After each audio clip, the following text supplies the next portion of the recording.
कार्यक्रमासाठी उपस्थित असलेले या संस्थेचे अध्यक्ष आदरणीय रमेश शेठ, ज्यांची नुकतीच जळगाव जिल्ह्याच्या अध्यक्षपदी नियुक्ती झाली असे डॉक्टर जैन साहेब, आपल्या बाजार समितीचे सभापती आदरणीय गणेश बापू, आमचे मित्र प्रवीण दादा, सुनील भाऊ, सचिन दादा, आपले महाराज, काका, ताई, सर्व सन्माननीय व्यासपीठ आणि समोर उपस्थित सर्व विद्यार्थी मित्र, ग्रामस्थ बांधवांनो आणि मित्रांनो, मी पहिल्यांदा डॉक्टर साहेब रमेश शेठ या सगळ्या टीमचं मनापासून अभिनंदन करतो की मी गेल्या 25 वर्षापासून अनेक कार्यक्रम करतोय। काही उद्घाटन असेल, भूमिपूजन असेल, लोकार्पण असेल, अनेक कार्यक्रमांना जाण्याची वेगवेगळ्या माध्यमातून संधी आली, परंतु आज डॉक्टर साहेबांच्या माध्यमातून मला गोपूजनाचा कार्यक्रम घेण्याचा आज जो वेळ आली किंवा प्रसंग आला तो खरोखर वाखाणण्याजोगा आहे, कौतुकास्पद आहे।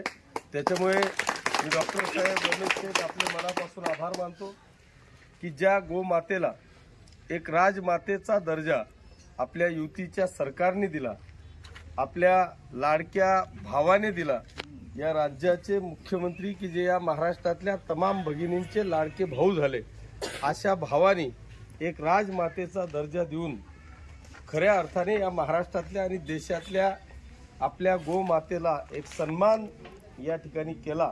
एक ऐतिहासिक निर्णय आपल्या मुख्यमंत्री महोदयांनी घेतलाय आणि त्या निर्णयाचं एक कौतुक म्हणून गोमातेचं पूजन या ठिकाणी मला करण्याचा योग आला। खरोखर मी माननीय मुख्यमंत्री, माजी मुख्यमंत्री एकनाथजी शिंदे साहेब, देवेंद्रजी फडणवीस साहेब, अजितदादा पवार साहेब यांचे मनापासून आभार मानेल, त्यांना धन्यवाद देईल की त्यांनी मागच्या 2 वर्षाच्या कार्यकाळामध्ये हाच नाही तर असे अनेक ऐतिहासिक निर्णय घेतले की त्या निर्णयामुळे या संपूर्ण महाराष्ट्राने इतकं भरभरून मतदान केलं की अक्षरशः रमेश शेठ सारख्या अनेक लोकांच्या मनामध्ये पेटींच्या बाबतीत संशय यायला लागला। पण ही खरी देण ही गोमातेच्या आशीर्वादाने, गोप्रेमींच्या आशीर्वादाने, या लाडक्या बहिणींच्या आशीर्वादाने की 90% शेठ तुम्ही जरी घरात सांगितलं असेल की मतदान करू नको तरी तुमच्या घरातलं मतदान मला झालेलं आहे। हे प्रेम फक्त लाडक्या बहिणींचं होतं आणि हे चित्र आज संपूर्ण महाराष्ट्रामध्ये पाहायला मिळालं। याचं एकमेव कारण तुम्ही जसं सांगितलं की तिसऱ्यांदा इतिहास या पाचोरा मतदारसंघाचा केला निवडून येण्याचा, पण मला असं वाटतं की पहिल्यांदा एक इतिहास झाला की एवढं मताधिक्य, 40,000चं मताधिक्य या मतदारसंघामध्ये आजपर्यंत कोणत्याही आमदाराला या ठिकाणी भेटलं नाही। याचे एकमेव कृपा आशीर्वाद म्हणजे आमच्या लाडक्या बहिणी, आणि या लाडक्या बहिणींनी भरभरून प्रेम केलं। अक्षरशः विरोधक त्या सगळ्या त्या व्हीव्हीपॅट मशीन काय, त्या वोटिंग मशीन काय, अक्षरशः सुप्रीम कोर्टापर्यंत जाय, पुन्हा रिटर्न ये, हे सगळं चाललेलं आहे। त्याच्यामुळे आजच्या तारखेमध्ये सगळ्या तरुणांपासून म्हणजे मला वाटतं असे ऐतिहासिक निर्णय आपण स्वातंत्र्य काळापासून तर आजपर्यंत कोणत्याही मुख्यमंत्री महोदयांच्या मुखातून किंवा त्यांच्या कार्यकाळात आपले पाहिले नसतील। असे निर्णय मला असं वाटतं की या संपूर्ण महाराष्ट्रातल्या तमाम घटकांसाठी असा एकही घटक असा राहिला नसेल की त्या घटकाला न्याय देण्याचा प्रयत्न केला नाही, आणि म्हणून अनपेक्षित असं बहुमत या संपूर्ण महाराष्ट्रामध्ये आम्हाला या ठिकाणी मिळालं। आणि म्हणूनच मी रमेश शेठ आपल्याला सांगतो की आम्ही कुठेच गेलो नाही, हे आमच्यापासून गेले। शिवसेना आमच्याकडे, धनुष्यबाण आमच्याकडे, आम्ही आहोत तिथंच, हेच मशाल घेऊन पळून राहिले, पण एक बी ठिकाणी आग लागत नाही, कुठेच लागत नाही, प्रयत्न केला पण लागले, मशाली घेऊन अनेक ठिकाणी फिरले पण कुठेच आग लागली नाही। मधातच निश्चितपणे शेठनी माझ्यावर जरी काय आरोप प्रत्यारोप केले असतील, ही वस्तुस्थिती आहे की आपण राजकारणाच्या पलीकडे मैत्री जपणारे लोक आहोत। रमेश शेठनी शिवसेनेवर प्रचंड प्रेम केलेलं आहे, पहिल्या दिवसापासून शिवसेना आहे, परंतु आज खऱ्या अर्थाने खरंच सांगतो रमेश शेठ की आम्ही होतो तिथेच होतो. फक्त यांचा जो अहमपणा आहे, जो अहंकार आहे, तो अहंकार या आपल्या म्हणण्यापेक्षा तुमच्या वरिष्ठांना नेत्यांना तो नडला. कदाचित एक पाऊल मागे येऊन स्वतःकडे मुख्यमंत्रीपद ठेवण्यापेक्षा खरोखर बाळासाहेबांना अपेक्षित असलेल्या एका प्रामाणिक शिवसैनिकाला जर का मुख्यमंत्रीपद दिलं असतं तर कदाचित ही वेळ आपल्यावर पाहायची आलेली नसती. ही वस्तुस्थिती आहे की ज्या माणसाने पूर्ण आयुष्यभर संघर्ष केला, संघर्ष करून संघटना वाढवण्याचा प्रयत्न केला, पण आपल्याला फक्त आपल्याच घरात पाहिजे आणि त्याचं उत्तर मला वाटतं मी देण्यापेक्षा या महाराष्ट्रातल्या तमाम जनतेने आज या ठिकाणी दिलेलं आहे. ज्या गोमातेला आपण सगळेजण मानतो त्याच गोमातेच्या विरोधात आता तुम्हाला प्रचार करावा लागणार आहे. बघा थोडी वेळ जर तुम्ही इथंच थांबले तर तुम्हाला विरोधात प्रचार करावा लागेल. आम्ही गोमातेच्या समर्थनार्थ आहोत आणि म्हणूनच असा ऐतिहासिक निर्णय आपल्या युतीच्या सरकारने या ठिकाणी घेतला आणि म्हणून आपण काळजी करण्याची आवश्यकता नाही. मला असं वाटतं की या कोल्ह्याला प्रचंड न्याय आदरणीय तात्यासाहेबांपासून माझ्यापर्यंत आपण प्रचंड न्याय असा देण्याचा प्रयत्न केला. अर्थात कोल्हे गावाने सुद्धा एक चांगल्या पद्धतीचं प्रेम गेल्या अनेक वर्षापासून आमच्या पाठीशी दिलं आणि म्हणूनच आपण जर का पाहिलं तर मला वाटतं थेट कोल्ह्यापासून आटलगाव पिंपळगाव पर्यंतचा रस्ता आपल्या कार्यकाळातच झाला. हाच रस्ता म्हणजे जो रस्ता आज तुम्हाला दिसतोय की जो पिंपरी पासून इकडे जातोय तो 25 वर्ष तुम्ही खडीकरण पाहत होते, परंतु स्टेशन पासून तर थेट पिंपळगाव पर्यंतचा रस्ता डांबरीकरण हा मला वाटतं कोलेगावासाठी आपणच दिला. ज्या पुलाचं काम आपण पाहिलं ते पुलाचं काम आपण कंप्लीट करण्याचा प्रयत्न केला. सबस्टेशन आपण या ठिकाणी मंजूर करण्याचा प्रयत्न केला. त्यानंतर आता ज्या पुलाची फरचीची तुम्ही मागणी करताय तेही मंजूर आहे. फक्त आता काम ते टेंडर होऊन वर्क ऑर्डर व्हायची शिल्लक राहिलेली आहे. विकास काम या विषयावर कुठल्याही प्रकारचा प्रश्नच उद्भवत नाही. जे शेतीचे रस्ते आहेत या पाचोरा आणि भडगाव तालुक्यामध्ये 800 किलोमीटर शेत रस्ते आहेत, त्याच्यापैकी 400 किलोमीटर शेत रस्ते आपण मंजूर केलेले आहेत. आणि माझा मानस आहे की येणाऱ्या काळामध्ये एकही शेत रस्ता या 4 महिन्यात म्हणजे मे एंड पर्यंत 100% रस्ते आपल्याला कसे पूर्ण करता येतील हा प्रयत्न माझा असणार आहे. परंतु माझी विनंती रमेश शेठ आपल्याला महाराज आहेत, काका आहेत, असे ज्येष्ठ लोकांनी गावात बसून शाकूरबाई आपण बसून लोकांची मानसिकता तयार करणं गरजेचं आहे.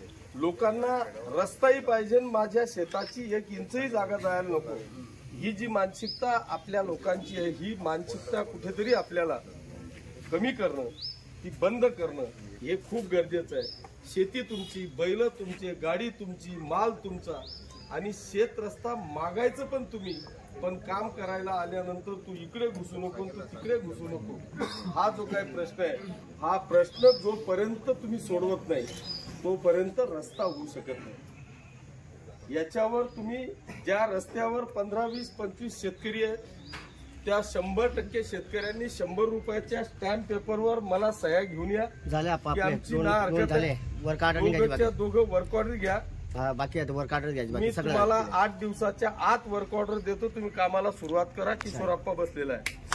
पण जोपर्यंत त्या शेतावरचे 100% शेतकरी स्टॅम्प पेपरवर सह्या देत नाही तोपर्यंत रस्ता होऊ शकणार नाही. वास्तविक आपल्या युतीच्या सरकारने तुम्ही ज्या काही अटी जाचकाठी सांगितल्या त्या इलेक्शनच्या आधीपर्यंत बरोबर होत्या, पण तुम्हाला आरोप करायचे होते. पहिला जो रेशो होता तो 40-60चा होता, आता 90-10चा आहे. आता जर का तुम्ही 10% मजुरांकडून काम केलं आणि 10चे 10% बुडून गेले असं जरी समजलं तरी 90% निधी हा स्किलचा आहे.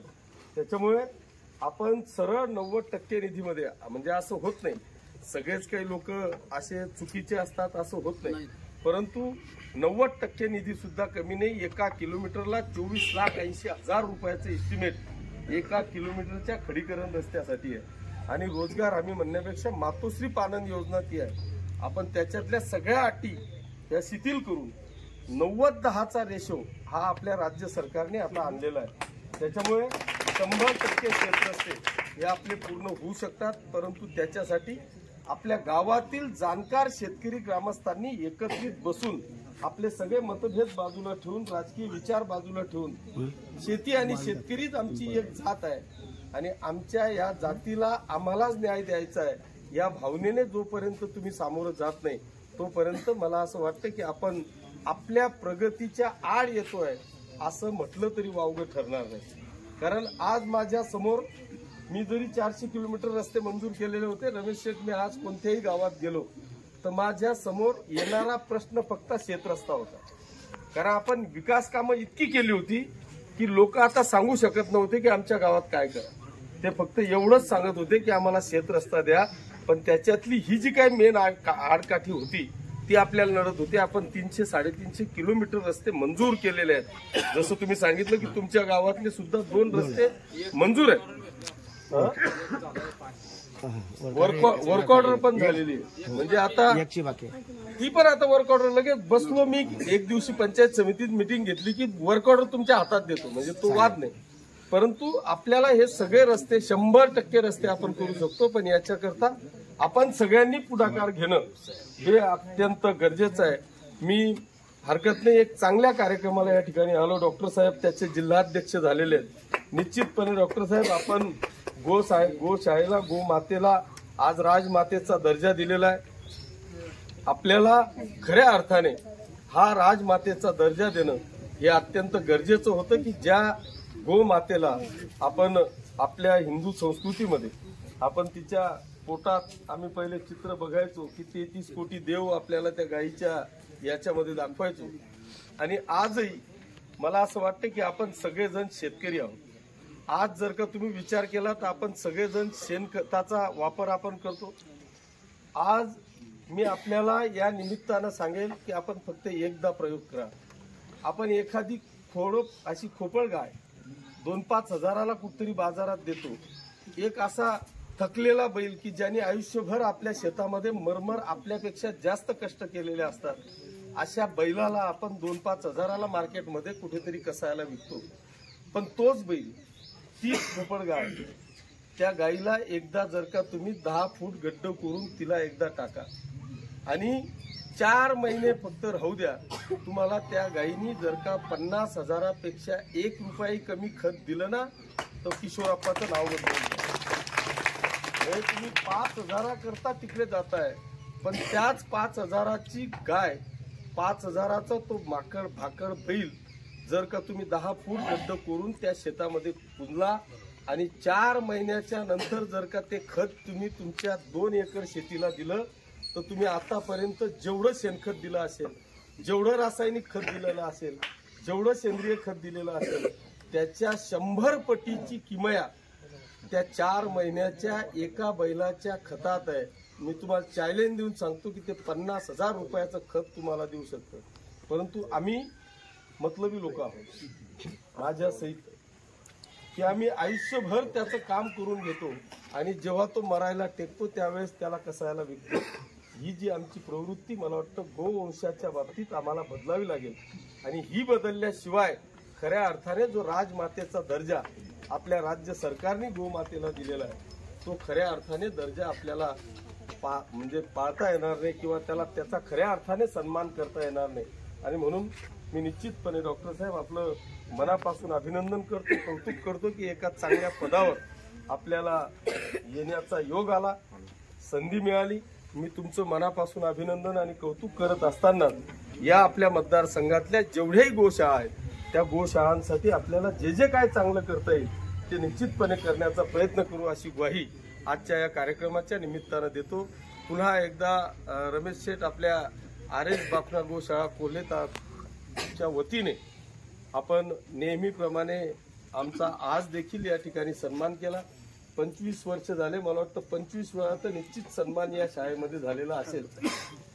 फक्त खाली थोडीशी खुर्ची चेंज झाली ती आपण चेंज करू.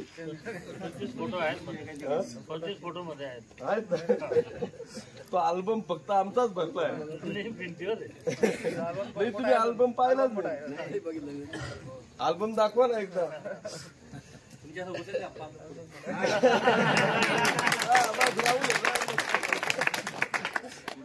हरकत नाही.